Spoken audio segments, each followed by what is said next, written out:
Hello my dear students, hope so सब अच्छे होंगे। पढ़ाई भी अच्छी चल रही होगी। काफ़ी दिनों के बाद मिल रहे हैं। कुछ फैमिली प्रॉब्लम की वजह से मैं थोड़ा वीडियो अपलोड नहीं कर पा रहा था। तो आज हम शुरू करते हैं 10th का नया chapter acids bases and salts. तो लोअर क्लासेस में भी आपने थोड़ा बहुत इनके बारे में कुछ पढ़ा है। सो टेस्ट से लेके न्यूट्रलाइजेशन रिएक्शन तक हमारी डेली लाइफ के अंदर एसिड बेसिस सोल्ट का क्या रोल है, इस पूरी केमिस्ट्री को हम इस चैप्टर के अंदर एक्सप्लोर करेंगे। कैसे हमारी डेली लाइफ के अंदर ये चीजें हमें अफेक्ट करती है हमारी डेली लाइफ को, इस चैप्टर में इसी की हम डिटेल स्टडी करेंगे। तो चलिए आगे बढ़ते हैं। अब सबसे पहले क्वेश्चन उठता है कि एसिड्स होते क्या हैं, बेसिस क्या होते हैं, अम्ल और अक्षार की पहचान कैसे की जाती है।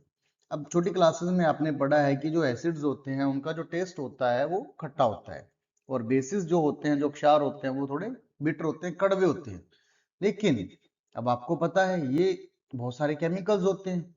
अब हर केमिकल को हम टेस्ट तो कर नहीं सकते, तो हमें कैसे पता चलेगा कि कोई सोल्यूशन एसिडिक है या बेसिक है, कौन सा अम्ल है कौन सा क्षार है, हमें कैसे पता चलेगा। तो इसके लिए जो हम यूज करते हैं उसको हम कहते हैं सूचक या इंडिकेटर्स। अब ये इंडिकेटर्स क्या होते हैं? इंडिकेटर्स वो होते हैं जो आपको बताएंगे कि कोई चीज एसिडिक है या बेसिक है। अब इंडिकेटर दो तरीके के होते हैं, एक होते हैं नेचुरल यानी प्राकृतिक, और दूसरे होते हैं सिंथेटिक या कृत्रिम सूचक, जिसको आप कह सकते हो आर्टिफिशियल इंडिकेटर, जिसको आप कह सकते हो। अब लिटमस पेपर आपने शुरू से छोटी क्लासों से आप पढ़ते आ रहे हो। दो तरीके के लिटमस पेपर आप सुनते हो, एक रेड कलर का होता है और एक ब्लू कलर का होता है। तो आपको भी एक सिंपल सा वर्ड दे रहा हूं, उसको आप याद रखना, ABR। ABR, A means acid, B means blue, R means red. Means जो एसिड हैं वो क्या करेंगे, ब्लू लिटमस को रेड कर देंगे। यानी कभी भी आपको पता करना है कि कोई चीज एसिडिक है या बेसिक है, तो सिंपल क्या करना है, आपने एक वर्ड याद रखना है, ABR, acid blue to red. अगर आपको एसिड पता चल गया तो बेस उसका उल्टा हो जाएगा, बेस क्या करेंगे, रेड को ब्लू करेंगे। तो ये एक सिंपल सा इंडिकेटर है लिटमस पेपर। ये दो ही उसमें आता होता है, ब्लू लिटमस पेपर और रेड लिटमस पेपर, और ये बनता कहां से है, लाइकेन से बनता है।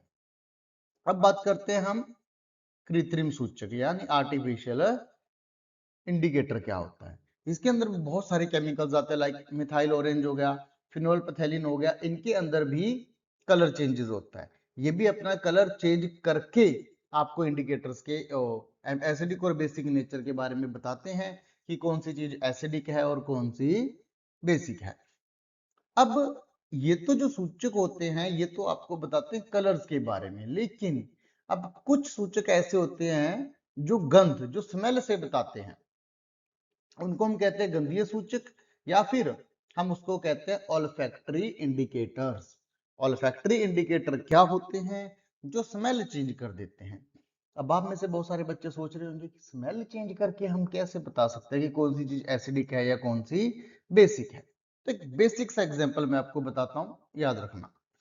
अब क्या करो, अनियन लो, प्याज लो, उसको काट लो।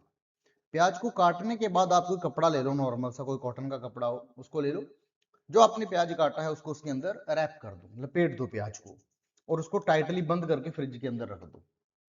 अगली सुबह आप उसको बाहर निकालो, अनियन को बाहर रख दो। अब जो आपने जिस कपड़े में आपने अनियन को, प्याज को लपेटा था, उस कपड़े में से प्याज की स्मेल आनी शुरू हो जाएगी, आएगी स्मेल, जाहिर सी बात है। अब आपके पास ये जो कपड़ा है ये आपका इंडिकेटर का काम करेगा। अब इसके छोटे छोटे स्ट्रिप्स, टुकड़े काट लो। अब आप कोई केमिकल लो, आपको नहीं पता ये एसिडिक है या बेसिक है, अम्ल है या क्षार है, आपको नहीं पता। अब क्या करो, एक स्ट्रिप इसके अंदर डालो, स्ट्रिप को बाहर निकालो, स्मेल देख करके देखो कपड़े को। अगर प्याज की स्मेल चली गई, अनियन की स्मेल चली गई, तो वो आपका एसिड है। अगर स्मेल नहीं गई तो वो क्या है, आपका बेस। तो ऐसे इंडिकेटर जो स्मेल से आपको बताते हैं कि कौन सी चीज एसिडिक है कौन सी चीज बेसिक है, उन्हें हम कहते हैं ऑल्फैक्टरी इंडिकेटर, या फिर हम उसको कहते हैं घ्राण सूचक, या हम उसको कहते हैं गंधीय सूचक। तो सूचक क्या होते हैं, जो आपको बताते हैं कि कोई चीज एसिडिक है या बेसिक। नेक्स्ट हम करते हैं कि जो ये एसिड्स हैं ये जब मेटल से रिएक्शन करते हैं तो क्या बनता है। सिंपल सी बात याद रखनी है आपको, कोई भी एसिड हो कोई भी अम्ल हो, जब भी वो मेटल से रिएक्शन करेगा हमेशा सॉल्ट बनेगा और हमेशा हाइड्रोजन गैस रिलीज होगी। एसिड जब भी मेटल से रिएक्शन करेगा, मेटल कोई भी हो, हमेशा सॉल्ट बनता है और हाइड्रोजन गैस रिलीज होती है। एग्जाम्पल जिंक है, ये होता है सल्फ्यूरिक अम्ल, सल्फ्यूरिक एसिड इसके अंदर डाला तो जिंक सल्फर के साथ रिएक्शन करेगा, सल्फ्यूरिक जिंक सल्फेट बना लेगा, हाइड्रोजन गैस रिलीज होगी। 10th क्लास के अंदर दो गैसेस के टेस्ट के बारे में बहुत इंपॉर्टेंटली पूछा जाता है कि आपको कैसे पता चला कि हाइड्रोजन गैस रिलीज हुई है या कार्बन डाइऑक्साइड रिलीज हुई है। तो इसका बेसिक टेस्ट सबसे पहले हम आज टेस्ट करते हैं हाइड्रोजन गैस का टेस्ट। बिल्कुल सिंपल सा टेस्ट है। आपको क्या करना है, जहां जिस भी कंटेनर में आप एक्सपेरिमेंट कर रहे हो, जो हाइड्रोजन गैस रिलीज हो रही है, दूसरे बीकर के अंदर आपने क्या करना है, एक साबुन का सोल्यूशन तैयार कर लेना है। पानी लेना है, उसमें साबुन घोल लो, साबुन का सोल्यूशन तैयार कर लिया। अब मान लो इसमें आप रिएक्शन करवा रहे हो इस बीकर में, इसमें आपने एसिड डाला, कोई मेटल डाली। अब जैसे ही इसमें से हाइड्रोजन गैस निकलनी स्टार्ट होगी, उस हाइड्रोजन गैस को आप किसी पाइप के जरिए से सॉप सोल्यूशन वाले बीकर में डाल दो। अब होगा क्या, जैसे ये हाइड्रोजन गैस इस सॉप सोल्यूशन में जाएगी, यहां से बबल्स निकलने स्टार्ट हो जाएंगे। तो आप क्या करो, इसकी जो भी यहां से बबल्स निकलेंगे, इसके पास एक कैंडल ले आओ। जैसे ही आप यहां से जो बबल निकलेंगे उसके पास कैंडल लेकर आओगे, जो बबल्स हैं वो फट जाएंगे, एक पॉप साउंड जनरेट करेंगे। तो that indicates the presence of hydrogen gas. जैसे ही जो बबल्स है वो फटेंगे, थोड़ी आवाज आएगी, ये आपको बताता है कि कौन सी गैस रिलीज हो रही है, हाइड्रोजन गैस रिलीज हो रही है। तो this is the basic test for hydrogen gas. तो हमेशा याद रखना, हाइड्रोजन का टेस्ट जब भी करना है आपको क्या करना है, जहां से भी हाइड्रोजन गैस रिलीज हो रही है आपको उसको सॉप सोल्यूशन में से पास करवाना है। सॉप सोल्यूशन से बबल्स निकलेंगे, कैंडल के पास ले जाइए, बबल्स बस्ट होंगे, फट जाएंगे, पॉप साउंड रिलीज होगी। जहां पे पॉप साउंड आई है इट मींस वो कौन सी गैस है, हाइड्रोजन गैस है। तो इन जनरल आपको पता चला कि जब एसिड मेटल से रिएक्शन करेगा तो कौन सी गैस बनेगी, हाइड्रोजन गैस बनेगी। उसका टेस्ट भी मैंने आपको बता दिया है। चलिए आगे बढ़ते हैं। अब मेटल कार्बोनेट से कैसे रिएक्शन होती है और न्यूट्रलाइजेशन रिएक्शन क्या होती है। मेटल कार्बोनेट चाहे कार्बोनेट है चाहे हाइड्रोजन कार्बोनेट है, सिंपल सी बात याद रखनी है आपने, कोई भी कार्बोनेट जब एसिड से रिएक्शन करेगा, चाहे कार्बोनेट चाहे हाइड्रोजन कार्बोनेट, हमेशा कोई ना कोई लवण यानी सॉल्ट बनेगा, कार्बन डाइऑक्साइड गैस निकलेगी और वाटर निकलेगा। अब दूसरी गैस मैंने आपको बताया, दो गैसेस के टेस्ट बहुत इंपॉर्टेंट है। पहला मैंने हाइड्रोजन का बताया, अब हम बात करते हैं CO2 का।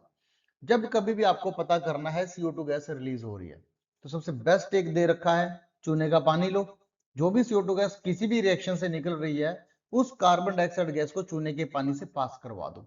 अगर चूने के पानी का कलर दूधिया हो गया, मिल्क जैसा हो गया, इट मींस कौन सी गैस पास हो रही है, CO2 गैस पास हो रही है। या दूसरा, आपको पता होगा कार्बन डाइऑक्साइड फायर एक्सटिंग्विशर का काम भी करती है, आग बुझाने का काम भी करती है। तो जहां से भी कार्बन डाइऑक्साइड गैस निकल रही है, आप उसको किसी भी आग वाली जगह पे ले जाओ, बर्निंग कैंडल के पास ले जाओ, अगर आग बुझ गई इट मींस कौन सी गैस रिलीज हो रही है, कार्बन डाइऑक्साइड गैस रिलीज हो रही है। उसके बाद न्यूट्रलाइजेशन रिएक्शन क्या होती है, ये आपने लोअर क्लासेस में भी पढ़ा है, उदासीनीकरण इसको हम बोलते हैं। तो सिंपल सी बात है, आपको पता है कि जो अम्ल और अक्षार है, एसिड और बेस है, वो एक दूसरे के इफेक्ट को नलीफाई कर देते हैं। जब कभी भी एसिड और बेस आपस में रिएक्शन करते हैं, वो हमेशा क्या बनता है, एक सॉल्ट बनता है और एक वाटर, और इसी को हम कहते हैं न्यूट्रलाइजेशन रिएक्शन। हमेशा जब भी एसिड और बेस से रिएक्शन करेगा तो एक सॉल्ट बनेगा और एक वाटर बनेगा। अब एक इंपॉर्टेंट टॉपिक छोटा सा आपकी बुक में मेंशन है ऑक्साइड्स के बारे में। अब ये क्या टॉपिक है, अब मैं आपको एक शॉर्टकट ट्रिक बता रहा हूं। आपको एक वर्ड याद रखना है Na। Na, N का मतलब होता है नॉन मेटल, A का मतलब होता है एसिडिक। इट मींस जब भी नॉन मेटल ऑक्सीजन के साथ रिएक्शन करती है तो वो ऑक्साइड बनाती है, और वो ऑक्साइड हमेशा कौन से होते हैं, एसिडिक होते हैं। यानी जो नॉन मेटल है, जो अधातु है, जब वो ऑक्सीजन से रिएक्शन करेगी तो वो हमेशा एसिडिक ऑक्साइड बनाएगी। अब तो जो धातु है, धातु कौन से बनाएगी? बेसिक यानी अक्षारीय ऑक्साइड बनाएगी। तो ये चीज भी आपको थोड़ा माइंड में रखनी है। चलिए आगे बढ़ते हैं। अब हमने पढ़ा कि कोई भी एसिड है या कोई बेस है, जब वो मेटल से रिएक्शन करेगा हाइड्रोजन गैस रिलीज होगी, मेटल कार्बोनेट से रिएक्शन करेगा तो कार्बन डाइऑक्साइड गैस रिलीज होगी। इट मींस सारे के सारे जो एसिड्स हैं या सारे के सारे जो बेस हैं, उनके अंदर कोई ना कोई चीज तो कॉमन है। तो सबसे पहले हम बात करते हैं एसिड्स इन वाटर। तो सारे के सारे जो एसिड्स होते हैं उनके अंदर एक चीज कॉमन होती है, हाइड्रोजन आयन H+, जिसको हम कहते हैं H+। कभी भी H+ अकेला नहीं रहता, तो ये हमेशा क्या करता है, वाटर के साथ मिलकर बनाता है हाइड्रोनियम आयन। तो आप चाहे तो H3O पॉजिटिव लिख दें या ओनली H पॉजिटिव लिख दें, ये दोनों किसकी प्रेजेंस को बताते हैं? हमेशा एसिड्स। यानी जितने भी एसिड्स होते हैं उनके अंदर ये चीज होगी ही होगी, चाहे H+ कह दो चाहे H3O+ कह दो। अब बात करते हैं हम बेस की या अक्षार की। बेस के अंदर क्या कॉमन होता है? जितने भी बेसिस हैं, जो भी बेस हैं, जैसे आप उसको ब्रेक करोगे वो आयनों के अंदर डिसोसिएट होएगा, Na+OH नेगेटिव। तो हमेशा ये जो OH नेगेटिव है ये किसके अंदर होता है? हमेशा बेसिस के अंदर होता है। तो एसिड के अंदर क्या कॉमन होता है? H+ और बेस के अंदर क्या होता है? OH-। चलिए आगे बढ़ते हैं। अब पीएच स्केल क्या होता है? मैंने आपको सूचक के बारे में बताया कि वो नेचुरल भी होते हैं, आर्टिफिशियल भी होते हैं। इंडिकेटर क्या करते हैं? जो हमें बताते हैं कि कोई चीज एसिडिक है या बेसिक। लेकिन अब एक स्टैंडर्ड स्केल होता है जिसको हम कहते हैं पीएच स्केल। पीएच स्केल क्या करता है? ये हमें हाइड्रोजन आयन की कंसंट्रेशन के बारे में बताता है कि कोई चीज एसिडिक है या कोई चीज बेसिक है। ये जो पीएच स्केल होता है इसमें नंबरिंग होती है 1 से लेकर 14 तक, सॉरी 0 से लेकर 14 तक, 14 तक। अगर तो नंबर 7 है, 7 का मतलब होता है कि वो न्यूट्रल है। 7 से कम है तो वो होता है एसिडिक। 7 से ज्यादा है तो वो क्या होता है? बेसिक। सिंपल सी बात याद रखनी है, पीएच स्केल एक ऐसा स्केल है जो आपको बताता है कि कोई चीज एसिडिक है, बेसिक है या न्यूट्रल है। अगर पीएच की वैल्यू 7 है तो वो न्यूट्रल होगा, यानी ना तो वो एसिडिक है ना ही वो बेसिक है। 7 से कम है तो वो एसिडिक होगा, 7 से ज्यादा है तो वो बेसिक होगा। जैसे गैस्ट्रिक जूस हो गया, नींबू का रस, इनकी पीएच दे रखी है आपको, तो 7 से कम है तो ये क्या है? अम्लीय है यानी एसिडिक है। तटस्थ मतलब न्यूट्रल है, शुद्ध वाटर हो गया आपका, ब्लड हो गया, इनकी पीएच दे रखी है आपको।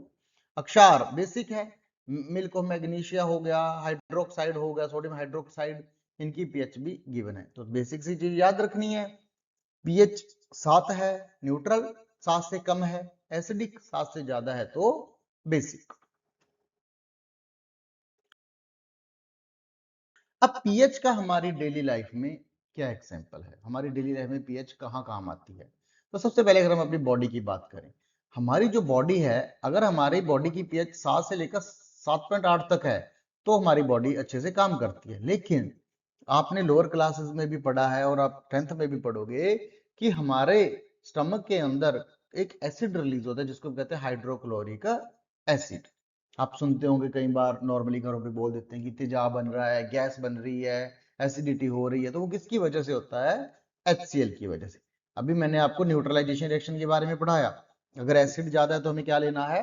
बेस लेना है। तो बहुत सारे लोग इनो लेते हैं, मेरे को मैग्नीशिया भी ले सकते हो आप, ताकि जो एक्सेस एसिड बना है हम उसको न्यूट्रल कर सकें।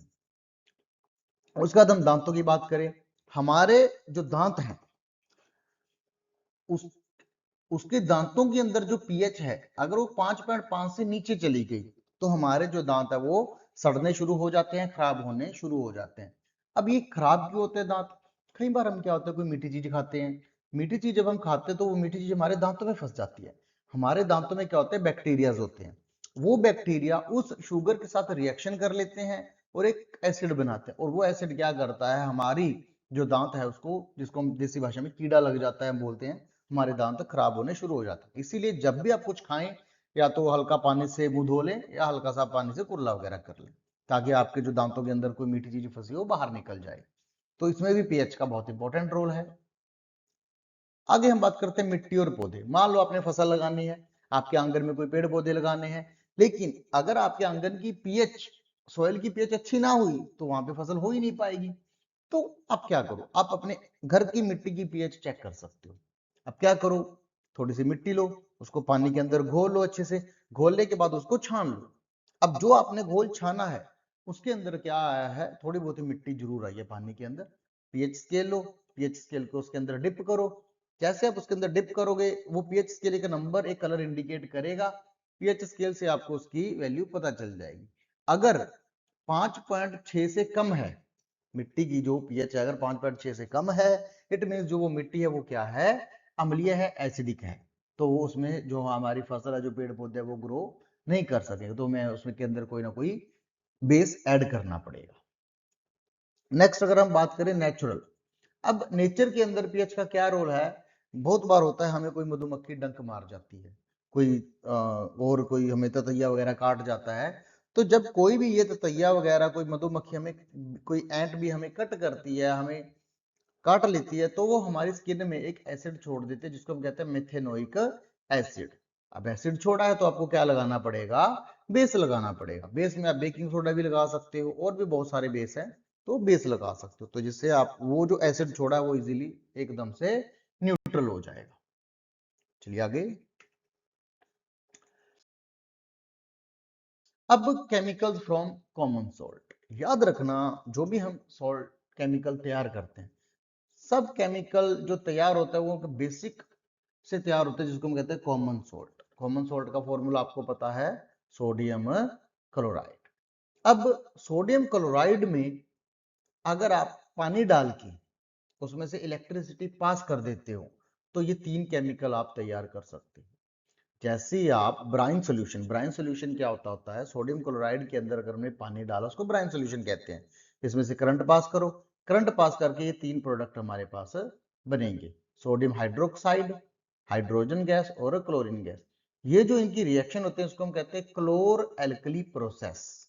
तो क्लोर एल्कली प्रोसेस क्या होती है, जब सोडियम क्लोराइड के पानी वाले सॉल्यूशन में से हम इलेक्ट्रिसिटी पास करते हैं तो हमें तीन चीजें प्राप्त होती हैं, तीन चीजें मिलती हैं, सोडियम हाइड्रोक्साइड, हाइड्रोजन गैस और क्लोरीन गैस। इसी को हम कहते हैं क्लोर एल्कली प्रोसेस। नेक्स्ट बात करते हैं वाटर ऑफ क्रिस्टलाइजेशन और प्लास्टर ऑफ पेरिस क्या होता है। आपने सबने सुना होगा नीला थोथा, नीला थोथा आपने सुना होगा। नीले थोथे को हम इंग्लिश में बोलते हैं कॉपर सल्फेट।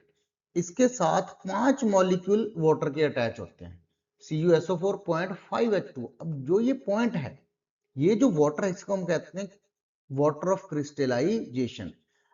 इसका जो कलर नीला होता है वो इसी वाटर की वजह से होता है। जब आप इसको गर्म करोगे ना, जब आप इसको गर्म कर दो तो ये 5 मॉलिक्यूल है जो पानी के, ये उड़ जाएंगे और जो नीला कलर है वो किसमें कन्वर्ट हो जाएगा, व्हाइट में। तो जो भी पानी इस फॉर्म में प्रेजेंट होता है उसको हम कहते हैं water of crystallization. Gypsum, gypsum का फॉर्मूला आपने पढ़ा है, CaSO4.2H2O। कैल्शियम सल्फेट 0.2H2O, दो मॉलिक्यूल इसके साथ वाटर के अटैच होते हैं।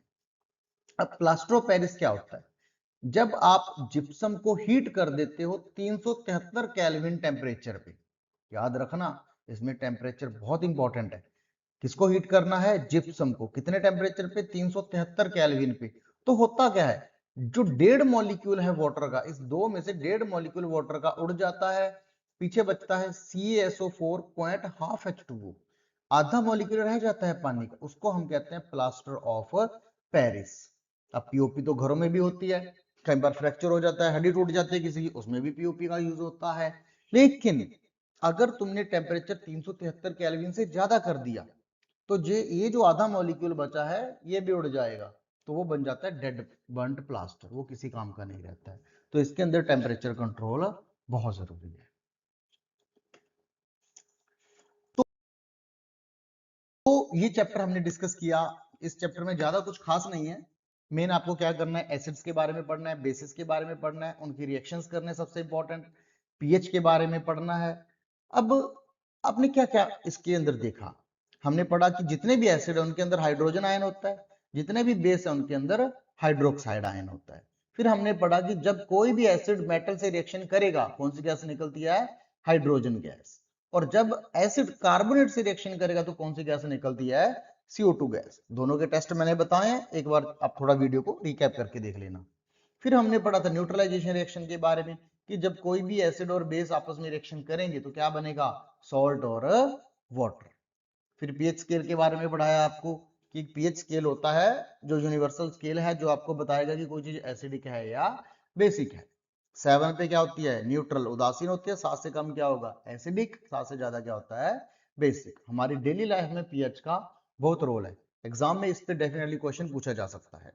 फिर मैंने पढ़ा आपको वाटर ऑफ क्रिस्टलाइजेशन के बारे में, जो क्रिस्टल की फॉर्म में वाटर प्रेजेंट होता है, ये जो पॉइंट वाली फॉर्म में वाटर प्रेजेंट होता है, इसको हम कहते हैं वाटर ऑफ क्रिस्टलाइजेशन। तो ये था आपका सेकंड चैप्टर क्लास 10th का, एसिड बेसिस एंड सोल्ट्स। तो तकरीबन 20-21 मिनट में हमने पूरा चैप्टर कवर कर लिया है। आपको एक आइडिया लग चुका है कि इस चैप्टर के अंदर क्या है। एक बार वीडियो को रिकैप करके देखना, आपको आसानी से चीजें समझ आएंगी। तो मिलते हैं हम नेक्स्ट वीडियो में। Take care, bye.